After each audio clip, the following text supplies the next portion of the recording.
सभी साथियों को मेरा नमस्कार, स्वागत है आप सभी का आज 4 जुलाई के इंडियन एक्सप्रेस एनालिसिस में। Good evening everyone, let us begin with today's analysis.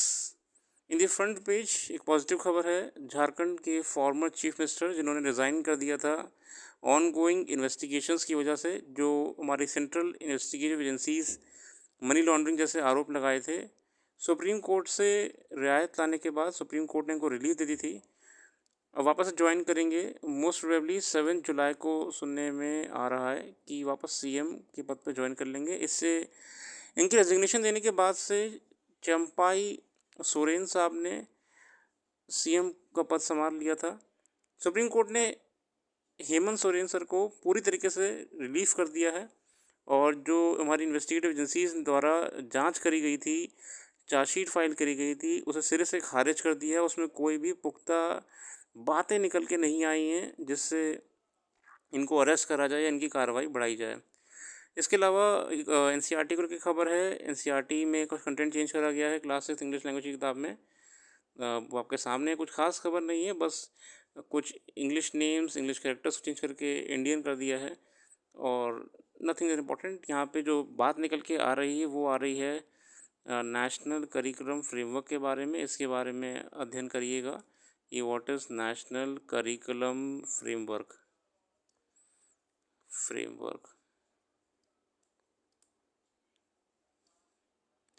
ठीक है, किताब का नाम है पूर्वी। आगे बढ़ते हैं हमारे मेन आर्टिकल्स पे। बाकी जो जो पेजेस में छुड़वा रहा हूँ या जो आर्टिकल्स में डिस्कस नहीं कर रहा हूँ वो आप अपने आप से भी कर लीजिएगा। जितना मेरे को लगता है मैं उतना डिस्कस करता हूँ।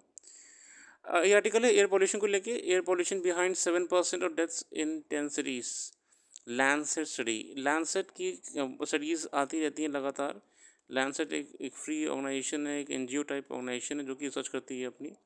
लैंडसेट ने हेल्थ को रिलेटेड मेन अपनी जो रिपोर्ट्स निकालती है उनकी बहुत मायने होते हैं, तो ये हमको जानना ज़रूरी है। Even we can quote these datas in our answers.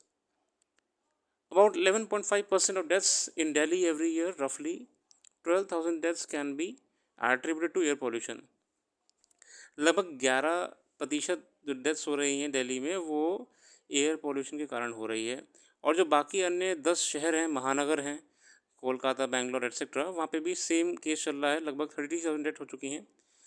Shimla has the lowest mortality burden among the cities, और शिमला में इस कैटेगरी में सबसे कम डेथ्स हुई हैं। मतलब it's a concern. Study carried out by researchers from India and abroad found that PM 2.5 concentrations in these cities exceeded the safe limits by WHO। अब PM 2.5 बहुत ही डेंजरस चीज़ है एयर पॉल्यूशन में। खासकर इवन अगर आप देखें एयर क्वालिटी इंडेक्स जो parameters हैं, जो इंडिकेटर्स हैं, उसमें PM 2.5 का ज़्यादा या कम ज़्यादा होना हमेशा अलार्मिंग होता है उस शहर या उस क्षेत्र के लिए। PM 2.5 बेसिकली इसे हम बोलते हैं पर्टिकुलेट मैटर। ये पर्टिकुलेट मैटर होता है, ये इतना महीन होता है, ये हमारे बाल से भी ज़्यादा महीन होता है। PM 2.5 ये आराम से हमारे रेस्पिरेटरी ऑर्गन्स के थ्रू एंटर कर सकता है, नोज़ के थ्रू, और बॉडी में एंटर करके हमें तबीयत ख़राब कर सकता है। ये नॉर्मली इन्वायरमेंट में इस समय सब जगह अवेलेबल होता है। इसकी मात्रा डस्ट पार्टिकल्स के सहारे और बढ़ जाती है जब आप देखें कि खनन माइनिंग होती है, कंस्ट्रक्शन वर्क ज़्यादा हो रहा होता है, कोई भी धूल मिट्टी वाला काम बढ़ जाता है, या फिर जब हम ज़रूरत से ज़्यादा ग्रीनरी इरेडिकेट कर देते हैं तो जो डस्ट का अबंडेंस बच जाता है किसी एरिया में, डस्ट पार्टिकल्स के थ्रू PM 2.5 हार्म करता है। WHO 15 माइक्रोग्राम पर क्यूबिक मीटर को एक एक स्टेबल लिमिट मानता है, एक लेवल मानता है ऑन 99.8% ऑफ द डेज। ठीक है, researchers obtain daily death data from the civil industries in these cities between 8 and 19. For every city only there are 3 to 7 years of daily death data during this period was made available। मतलब ये जो अध्ययन करते हैं ये data वगैरह अपना cities से लेते हैं जो रजिस्ट्रीज में एंट्री होती है, बर्थ रजिस्टर, रजिस्टर में। इसके अलावा दिल्ली का देखिए हाईएस्ट नंबर है, और मुंबई है, कोलकाता है, चेन्नई है, पुणे है, और अंत में आपका शिमला है। एयर क्वालिटी के हिसाब से। अब इसमें आपका ये स्टडी आप कोट कर सकते हो, कोई दुराय नहीं है इसमें। ये डेटा काम का हो सकता है आपका। बाकी अगर ज़्यादा नहीं समझना है तो आप इसमें बस यही जो अध्ययन करिएगा वो है PM2.5 क्या होता है, और PM2.5 से क्या हार्म्स होते हैं, और एयर क्वालिटी इंडेक्स भी क्या होता है। ठीक है ना। सो व्हाट are the key takeaways from this article is that what is air quality index, air quality index क्या होता है, PM2.5 क्या है, और एयर क्वालिटी इंडेक्स में 8 पैरामीटर्स हैं क्या हैं, कौन सी लेवल्स माने गए हैं, सीवियर, ओके, वेरी सीवियर, ये काफ़ी है इतना। आगे बढ़ेंगे हम अपने और आर्टिकल्स पे। ये सुप्रीम कोर्ट ने NIA को ही कहा था कि आप लोगों ने इन्वेस्टिगेशन का मजाक बना के रख दिया है। Supreme Court said Wednesday every accused has the right to speedy trial irrespective of the seriousness of the charges and slammed the national investigative agencies for opposing the bail plea of a man who has been lodged in jail for 4 years after being charged of UAPA। आजकल क्या हो रहा है थोड़ा सा, supreme court देखिए justice पे काम करता है, नेचुरल जस्टिस पे काम करता है, और भले ही किसी ने क्राइम करा हो प्रयास करता है कि अगर रिलीफ किसी तरह उसको हम दे सकते हैं ह्यूमैनिटेरियन ग्राउंड्स पे तो दी जाए। उसको लेके सुप्रीम कोर्ट ने NIA को ये कहा था कि आप लोग भी थोड़ा सा समझ के काम करिए। आए दिन जिस तरीके से आप लोग मिसयूज़ कर रहे हैं UAPA का, अनलॉफुल एक्टिविटीज़ प्रिवेंशन एक्ट का, ये चिंता का विषय है। इसके नेक्स्ट आर्टिकल में बढ़ेंगे तो हमारे सामने आ रहा है ये आर्टिकल RBI को लेके था। RBI, how the government utilises the RBI surplus will indicate it's view in the economy of the economy. ये ठीक है, मगर ये मुझे आप लोग के सबसे ज़्यादा ठीक नहीं लगा। आप इसको इतनी समझ नहीं पाएंगे ना इसे अब्जॉर्व कर पाएंगे। ठीक है, आप इसको ज़्यादा बढ़िया है कि आप बस इसमें यह अध्ययन करिएगा कि what is FRBM act, physical responsibility in budget management, what is physical policy, what is physical policy. ठीक है, और इसी में आप जानिएगा RBI का रोल क्या क्या है गवर्नमेंट के साथ, कैसे कैसे RBI गवर्नमेंट के साथ मिलके फाइनेंसेस को मैनेज करती है। ठीक है, बाकी मैं अगर कुछ पॉइंट्स शेयर करूँ उसमें, असल में आर्टिकल तो बहुत अच्छा है मगर जो उसमें बातें करी गई हैं थोड़े से आप लोग के लेवल से बहुत ऊपर हैं। मत जाइए हर आर्टिकल में, ज़रूरी नहीं होता कि सारे आर्टिकल पढ़े जाएँ, छोड़ दीजिएगा मन करे तो। ठीक है, ये स्टैम्पिड को लेकर आर्टिकल है, कुछ विशेष नहीं था, हाथरस में ट्रेजेडी हुई है। जैसे मैंने हमेशा कहा है कि जो आर्टिकल ना न्यूज़ कंटिन्यूटी में चल रही होती है उसको लेके आ रहे होते हैं, वो आप ज़्यादा फॉलो मत करा करिए, क्योंकि आप फिर डेली उसमें अपने टाइम वेस्ट कर देंगे। देखिए टाइम भी तो कम है ना हमारे पास। अगर हम अपना समय लगाते रहेंगे हर चीज़ में तो टाइम तो कम ही है।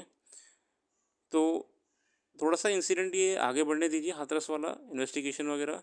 जब कोई लैंडमार्क से रिपोर्ट आ जाएगी या कोई बड़ा न्यूज़ आएगी तब इसको फॉलो अप करेंगे। ठीक है ना, अभी के लिए ठीक है, आप पढ़ लीजिएगा, कुछ नहीं है। हमारे ऑनरेबल CM साहब गए हैं योगी आदित्यनाथ उत्तर प्रदेश के, वहाँ पे हाथरस गए हैं और हॉस्पिटल की विज़िट करी है। जो लैकुनास आए हैं इस पूरे इंसिडेंट में कि जो डिस्ट्रिक्ट हॉस्पिटल था और जो नियरेस्ट CHC था वो बिल्कुल भी तैयार नहीं थे इतनी बड़ी ट्रेजेडी के लिए। इस इंसिडेंट से बातें निकल के क्या आ रही हैं? पहली बात तो ये आ रही है कि अगर मैं सिर्फ मैनेजमेंट की ऐसे बात करूँ तो पहली बात इसमें ये आ रही है कि एडमिनिस्ट्रेशन का रोल सबसे ज़्यादा होता है इतने बड़े इवेंट्स में, जो यहाँ पे नहीं दिखा, क्राउड मैनेजमेंट वगैरह। हॉस्पिटल में जनरेटर काम नहीं कर रहा था, जनरेटर में तेल नहीं था सुनने में आया है, डॉक्टर्स नहीं थे इतने जो इलाज कर पाएँ, इसके अलावा हॉस्पिटल फैसिलिटीज़ भी नहीं थी इतनी बेहतर। ये सब अखबारों में है, और कहीं कहीं तो ये भी लिखा हुआ है कि कुछ डॉक्टर्स जिनकी ज़रूरत थी वो 2 घंटा लेट आए हैं। पॉइंट ये आ रहा है कि ये ह्यूमन लाइफ है। So what, how can we ensure that these situations are controlled? देखिए, we should keep this thing out of our minds that if any such big incident happens, okay, we can deal it swiftly. No one can deal suddenly, but we can ensure that if in future, God forbid, any such incident occurs, we are able to mitigate, we are able to reduce the impact. How can we reduce the impact? By giving proper training of emergency situations to our frontline workers. if there is vacancy of people, if the population of people serving in the emergency services is less, अगर जो लोग अपनी सेवाएं दे रहे हैं आपातकालीन सेवाओं में अगर उनकी तादाद कम है, जैसे देखा गया हॉस्पिटल में स्टाफ था ही नहीं इतना झेल पाता, तो भैया रिक्रूट करिए. Government should recruit more and more medical staff, government should recruit more and more police staff, defence personnels, sorry civil police personnels. पहली चीज़, अगर स्थिति को बेहतर करना है तो हमको ये करना पड़ेगा. दूसरी बात, हमको एडमिनिस्ट्रेशन को और अलर्ट करना पड़ेगा. जैसे कि कोई वीवीआईपी आता है, आप देखिए तो कितना बढ़िया काम करता है एडमिनिस्ट्रेशन, है ना. पूरे पूरे रूट तैयार रखता है, बैकअप रूट तैयार रखता है, कितनी एम्बुलेंस तैयार रखता है, सब कुछ तैयार रखता है दुनिया भर का. ठीक है, मगर जब ऐसी कोई घटना होती है तो वो मस्त सो रहा होता है. How can we ensure that if anything happens in future? First of all, if any such event is happening, the administration, देखिए हम सॉल्यूशन बात करेंगे, हम राजनीति नहीं करेंगे. The administration should ensure that the nearest hospital has proper facilities, that the nearest law enforcement body, the police, the district administration itself is having abundant or at least the minimum personnel to handle an institution. If any such big event is happening, the district administration should ensure that proportional to the amount of people participating in such event, जितने लोग वहाँ पे आने का अंदाज़ा है, कम से कम उनके कुछ तो अनुपात में एडमिनिस्ट्रेशन के पास भी मैन पावर हो. देखिए ये सब आपको अध्ययन करना ज़रूरी है. ये आपका ना पूछ लेता है, एथिक्स में पूछ लेता है ना. क्राउड मैनेजमेंट, क्राइसिस मैनेजमेंट, ठीक है. क्राइसिस मैनेजमेंट, आप देखिए, ये हमें इंसिडेंट्स पे दुख है, इंसिडेंट होते हैं ऐसे, दुख की बात है, मगर हमें ये देखना है कि हमारे लिए उसमें क्या निकल के आ रहा है. What are the key points we need to address. Crisis management, ठीक है, कि क्राइसिस मैनेजमेंट कैसे करा जाए. Crowd management, crisis management, emergency services management. How can we ensure that in such situations we are addressing them with the best available resources? That's all here.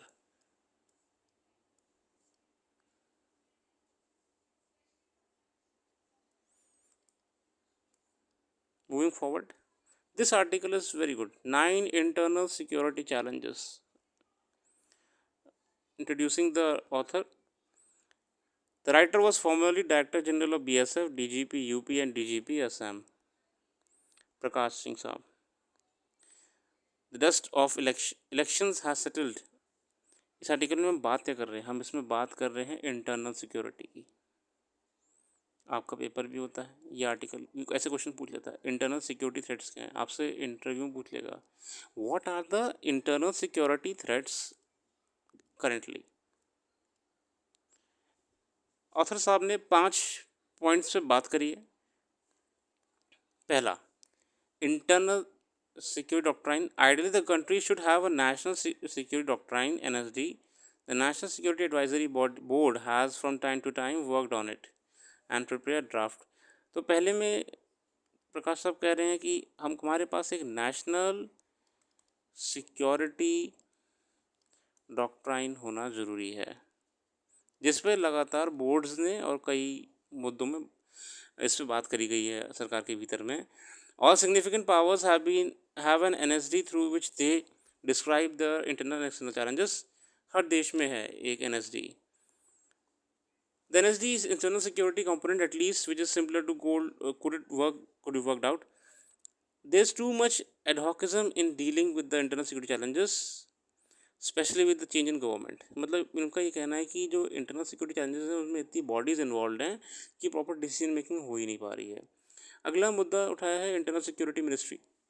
The ministry of home affairs has become much too heavy. अब देखिए बड़ा सही point है. Ministry of home affairs जो है आपका MHA, उस पर दुनिया भर के सारे काम हैं. इस देश की टेरिटरी में अंदर जो कुछ भी आ रहा है ऊपर कश्मीर से लेके नीचे इधर नॉर्थ ईस्ट सब, ठीक है, एमएचए के ऊपर सब जिम्मेदारी है, कश्मीर से लेके गुजरात से लेके साउथ से लेके आपका नॉर्थ ईस्ट रीजन में। Too heavy, we need a internal security ministry, okay, an internal ministry. It is a high time that young junior minister working in the MHA is given independent charge of internal security. Rajesh Pilot showed that a different such an arrangement can be made. Third point क्या है, जम्मू कश्मीर की बात करिए third point में, the state is far from normal despite the home minister's claim that terror accidents are down by 66%। मतलब DGP साहब कह रहे हैं कि जिस हिसाब से हमको दिखाया जा रहा है कि जम्मू कश्मीर में बिल्कुल से बढ़िया हो गया है, सब चंगा सी, ऐसा कुछ नहीं है, स्थिति आज भी गड़बड़ है। आर्टिकल 370 के एब्रोगेशन के बाद से terrorists recently struck at 4 places in Jammu region. Obviously, they are desperate to explore the narrative of Naya Kashmir. We cannot be complacent about the objective of Pakistani deep state. The government must take early steps. तो यहाँ पे उन्होंने कहा है कि अभी भी स्थिति ठीक नहीं हुई इतनी जम्मू कश्मीर को लेके, कुछ और इंतजाम करना चाहिए। नॉर्थ ईस्ट की बात करिए फोर्थ पॉइंट में, the prime minister has called the north east a piece of our heart, the beating of the heart is unfortunately not healthy. तो इसमें ऑथर साहब कहते हैं कि प्रधानमंत्री साहब कहते हैं कि नॉर्थ ईस्ट दिल है हमारा, मगर रियलिटी में वो सही से धड़क नहीं रहा है। A framework agreement signed with the rebel Nagas in 15 had raised great hopes but these remain unfulfilled because of the NSC and IM insistence on a separate flag and constitution. हालांकि सरकार ने 2015 में जो वहाँ पे नागा रिवोल्टिंग थे उनके साथ एक अकॉर्ड करा था, ट्रीटी करी थी, मगर दिक्कत ये आ रही है कि वापस से ये लोग डिमांड कर रहे हैं कि हमारा अलग झंडा हो, हमारा अलग फ्लैग हो, हमारी एक अलग आइडेंटिटी हो। मतलब कि अगर ये डिमांड उठ के आ रही है, मतलब कहानी अंदर अभी भी वहीं की वहीं है। The government should mean while insist on rigorous implementation of the suspension of operation agreement and ensure that the rebels do not engage in extortion and forcible recruitments. तो सोल्यूशन क्या है कि गवर्नमेंट शुड इंश्योर दैट अगर ऐसा कुछ उनके plan में आ रहा है कि विद्रोह करेंगे, ये करेंगे, वो करेंगे, तो तुरंत एक्शन लेना चाहिए, उस एग्रीमेंट को इन्फोर्स करना चाहिए जो नागा अकॉर्ड साइन करा था, SM अकॉर्ड, और जो इंटरनली एक सेटलमेंट एंगेज करा था रिवोल्टिंग ग्रुप के साथ में। एक्शन लीजिए, दबाइए इसको, मतलब कंट्रोल करिए इससे पहले कि ये इरप्ट हो जाए। इसके बाद बात करी है सिक्स पॉइंट है, वो है Intelligence Bureau CBI। The two premier central police organisations, the IB and CBI, require restructuring. The IB was set up through an administrative order on 23 December 1887. It is high time that this is given a statutory basis with safeguards to prevent the misuse of intelligence to bolster the party in power. The CBI was set up through a resolution passed on April Fool's Day in 1963, and it derives the power to investigate from Delhi Special Police Establishment Act 1946. It is an anomalous arrangement, and as recommended in the 24th report of the Parliamentary Committee, the need of the hour is to strengthen the CBI in terms of legal mandate, infra and resources. मतलब बहुत सही point उठाया है कि जो हमारी organisations हैं, IB, CBI, इनको हमें रीस्ट्रक्चर करना पड़ेगा। We need to restructure our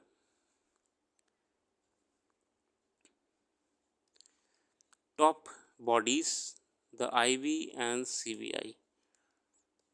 और CBI basically Delhi Special Police Establishment Act से स्थापित करा गया था। आप इसका अध्ययन कर लीजिएगा कि ये क्या है, 1946 का एक्ट है, ठीक है। 7 है स्टेट पुलिस के बारे में बात करिए आखिरी पॉइंट में। The prime minister wants the PMO to function as the people's PMO। Indeed it should, but of greater value and more relevance. अगर PM साहब चाहते हैं कि PMO है ना जन सेवा के लिए काम करे, तो उनको ऐसा करना भी चाहिए। पुलिस पे रिफॉर्म की ज़रूरत है। पुलिस से अगर हम इतिहास में जाएँ तो रॉबर्ट पील साहब ने, former British Prime Minister, is remembered to this day for having reformed the country's police. It is great opportunity and also challenge for our Prime Minister. Police reforms, खासकर जो स्टेट सिविल पुलिस है हमारी, इसमें बहुत दिक्कतें हैं आज भी, इसको हमें सही करना पड़ेगा वरना जनता परेशान रहेगी, ठीक है। और 8 पॉइंट है सेंट्रल आर्म पुलिस फोर्सेस, जो पैरामिलिट्री फोर्सेस हैं। The CAPs with an overall strength of more than 1 million are beset with the serious internal problem of unplanned expansion, haphazard deployments, inadequate training, failing standards of discipline, vague criteria for the selection of top officers, friction between cadre and और India service officers. मतलब CAPF में तो पंगा ही पंगा है। दिक्कत ये आ रही है कि CAPF में इंटरनली पहली बात तो फोर्सेस में एक अलग फाइट लगी रहती है। IPS कैडर, पैरामिलिट्री कैडर, फिर इंडियन आर्मी है, कोरिलेशन सही नहीं बैठ पाता है। दूसरी बात है रैंक्स में और CAPF में प्रमोशंस में कंप्लेंट्स आती रहती हैं। इसके अलावा एक आर्टिकल आया था लगभग 1.5 साल हो गया है, शायद आप गूगल कर लीजिएगा, कि CAPF में तो पिछले 6 सालों में सबसे ज़्यादा रिजिग्नेशन हुए हैं। बहुत भारी मात्रा में लोगों ने CAPF फोर्सेस से रिज़ाइन करा है और सब ने यही कोट करा है कि working environment is not adequate. Google करिएगा CAPF रेजिग्नेशंस, लोगों ने फोर्स छोड़ दी है। इसलिए हमको ज़रूरत है कि पैरामिलिट्री फोर्सेस में जल्द से जल्द रिफॉर्म्स आएँ। और बहुत अच्छा आर्टिकल है DGP साहब का, फॉर्मर DGP साहब का। ये आर्टिकल बहुत ज़रूरी है आपके लिए। मतलब ऐसे आर्टिकल देखिए काम में आते हैं आपके, you can not miss them. These article are golden for you. ऐसे आर्टिकल आपके लिए गोल्ड हैं, है ना। ये कंटेंट आप ढूंढते रहेंगे, एंड मोमेंट पर नहीं मिलता है।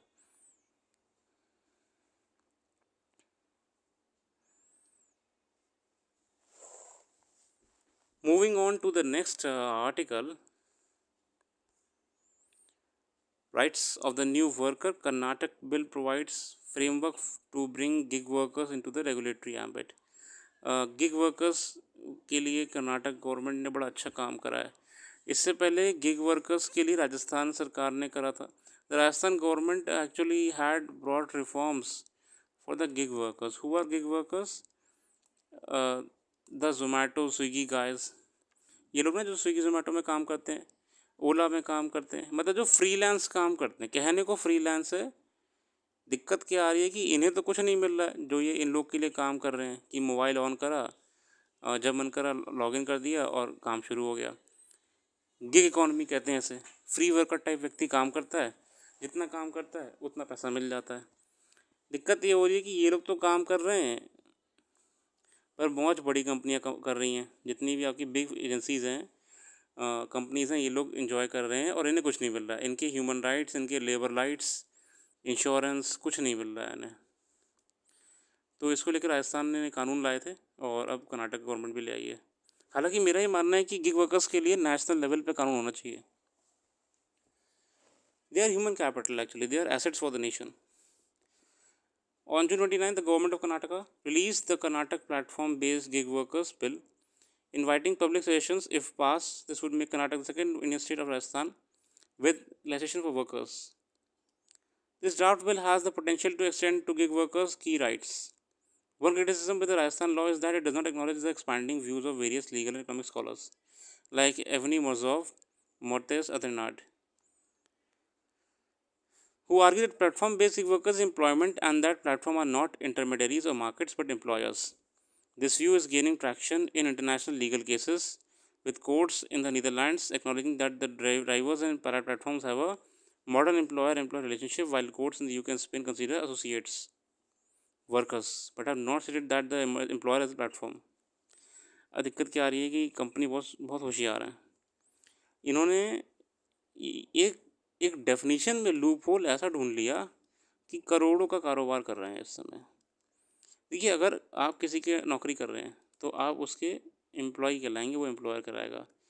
जैसे ही ये रिश्ता बन जाता है ना, ये रिश्ता क्या कहलाता है? इसे वर्क कहते हैं। ये रिश्ता बनते ही लेबर लॉज, है ना, दुनिया भर के कानून लग जाते हैं आपके ऊपर। मतलब अगर कोई बड़ी ऑर्गेनाइजेशन है जिसमें 100 से ज़्यादा लोग काम कर रहे हैं, 20 से ज़्यादा लोग काम कर रहे हैं, 1000 से ज़्यादा लोग काम कर रहे हैं, फिर उनको अपने एम्प्लॉयज़ को सुविधाएं देनी पड़ती हैं, इंश्योरेंस की, PPF की, EPFO वगैरह दुनिया भर की चीज़ों की, एक पेंशन की, XYZ, मतलब फ्यूचर सेविंग्स की। इन कंपनीज़ ने क्या करा है? इन कंपनी ने एक लूप होल ढूंढ लिया है। इन्होंने कहा है कि भैया ये हमारे लिए काम तो कर रहा है, मगर ये हमारा एम्प्लॉय है ही नहीं। नहीं, ये एम्प्लॉय नहीं है, ये हमारा भाई है। इनको ये कहते हैं हिंदी भाषा में पार्टनर। ये हमारा भाई है, पार्टनर है, क्योंकि हम इसे काम करने को बोलते ही नहीं हैं। ये अपनी मर्ज़ी से मोबाइल खोलता है, लॉगिन करता है, ऑर्डर आना शुरू हो जाते हैं, ये हमारे लिए काम करता है। इस बीच ये जितना काम करता है हम उसका उसे कमीशन दे देते हैं, बस। तो ये हमारा एम्प्लॉय नहीं, हमारा पार्टनर है। इसी डेफिनेशन को आने से लेबर लॉ, ये लॉ, वो law, health insurance, provident fund कुछ भी नहीं देना पड़ता है। बेसिकली बड़ी कंपनीज़ जो है ना, वो इनकी मजबूरी का काम खा रही हैं। देश में अनएम्प्लॉयमेंट, बेरोज़गारी इतनी है। ये व्यक्ति कल को मर जाता है ना, तो कंपनी कोई ज़िम्मेदारी नहीं लेती है, कुछ नहीं।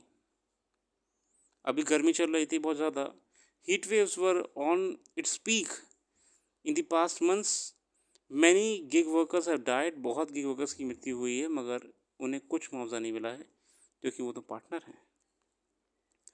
फिलहाल ये डिबेट सिर्फ इंडिया में नहीं है, ये डिबेट ग्लोबली है। ऊबर, लिफ्ट, इतनी इंटरनेशनल कंपनीज़ हैं, बहुत सारी हैं। लॉ केसेस पढ़ रहे हैं, इंटरप्रिटेशन में कन्फ्यूजन हो रहा है, लेबर लॉ के डेफिनेशन में कन्फ्यूजन हो रहा है, मगर यूरोप में और यूएस में बहुत से इंसिडेंट्स अब चेंज हो गए हैं। उन लोगों ने कंसीडर करा है कि गिग वर्क अगर किसी कंपनी को इतना कमा कर दे सकता है तो उसको भी कुछ मिलना चाहिए।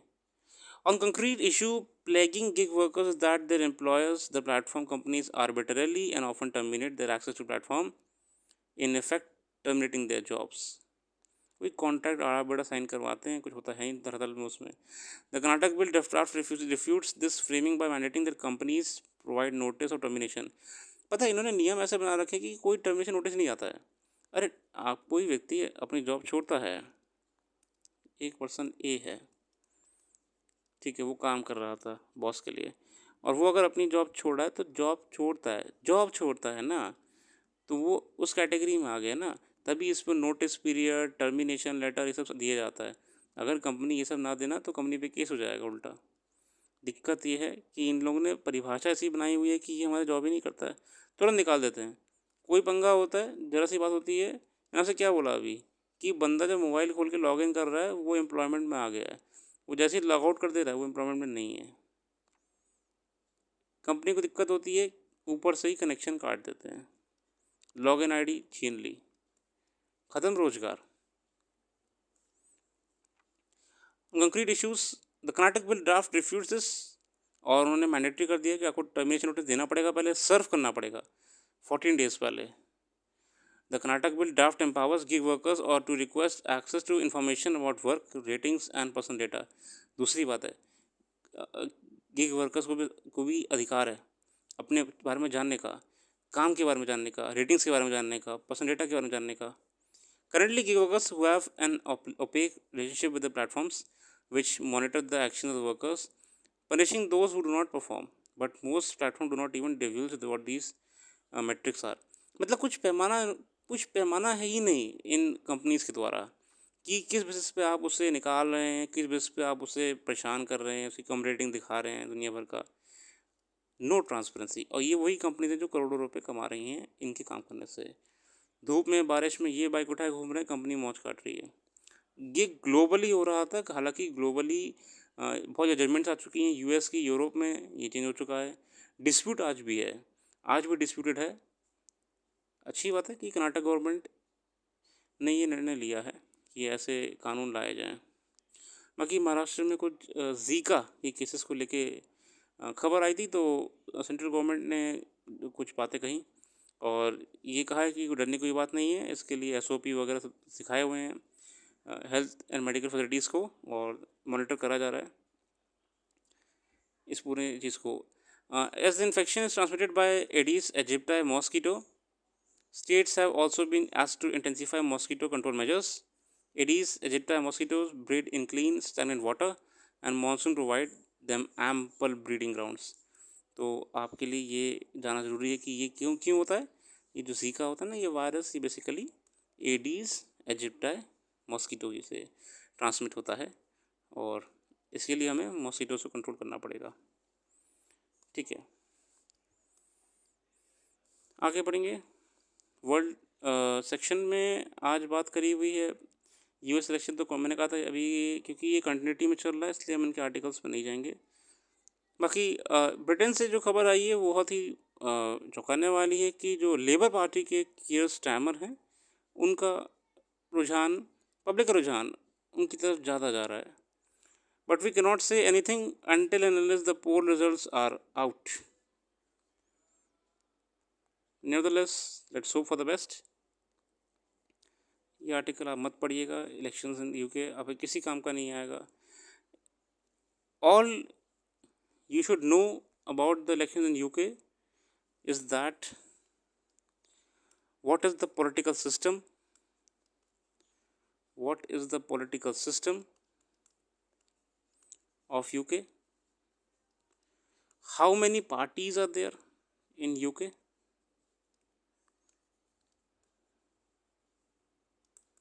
बस।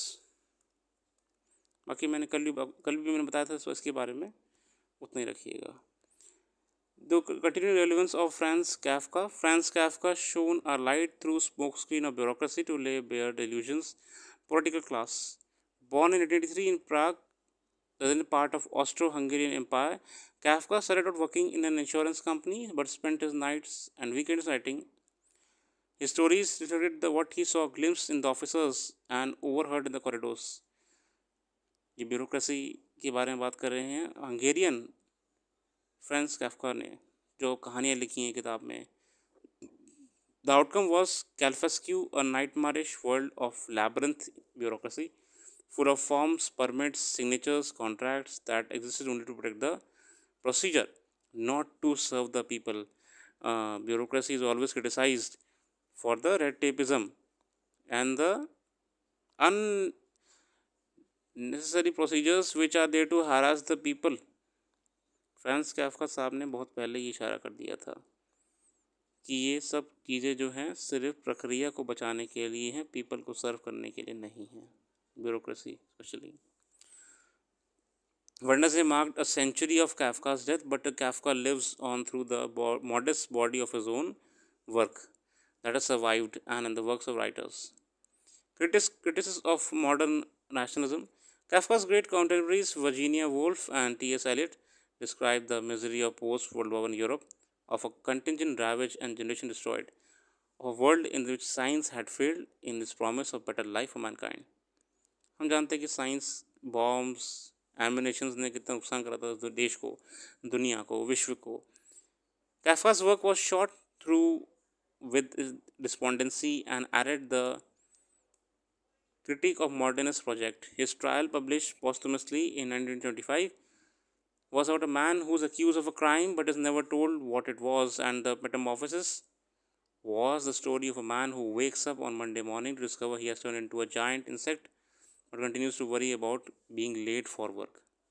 बहुत ही समाज के उस समय कंटेम्प्रेरी मुद्दों पे काफ्का साहब ने जो बातें लिखी थी उनको आज भी रेलेवेंट माना जाता है। Kafka, 100 years on, a century after Kafka's death, the world that he has tormented by continues to survive in many respects. जो कहानियाँ जो दुनिया उन्होंने उस समय दिखाई थी वो आज भी एक शतक बाद रेलेवेंट बैठ रही हैं। The internet has rediscovered him through memes and videos about his characters who remain helpless in the face of larger forces and react with the confusion and fear. As a critic, George Steiner wrote in his introduction to translation of the trial by William Muir and Edwin Muir, Kafka's work have diffused into so many recesses of a private and public existence that they have illuminated the absurd nature of living in the modern age. तो France Kafka साहब बहुत ही learned व्यक्ति थे और अच्छी बात करी उन्होंने। Hormones control mosquitoes attraction to blood, ये एक साइंटिफिक रिसर्च है। A new study has suggested that a pair of mosquito hormones work in tandem to activate or suppress the insect's cravings for blood. Female mosquitoes consume animal blood in order to develop their eggs, but after the meal, they lose their appetite till such time they lay their eggs. Entomologist Michael Strand of the University of Georgia in Athens studied what controls the cycle. He and his colleagues found that the levels of mosquito gut hormone called FNFP NPF spiked when the creatures were looking for host. मतलब उन्होंने कहा कि जब उन्होंने अध्ययन करा mosquitoes का तो उन्होंने पाया कि ये हार्मोन्स जो हैं आपके एक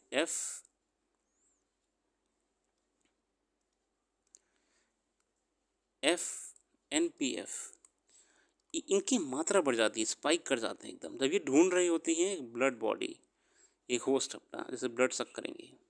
and dropped once they were done fleecing, और एक बार जब वो मस्कीटो अपने टारगेट पर पहुंच जाता है तो यही जो हार्मोन है इसकी मात्रा कम हो जाती है। Another gut hormone, ramide, was found to work in the opposite way.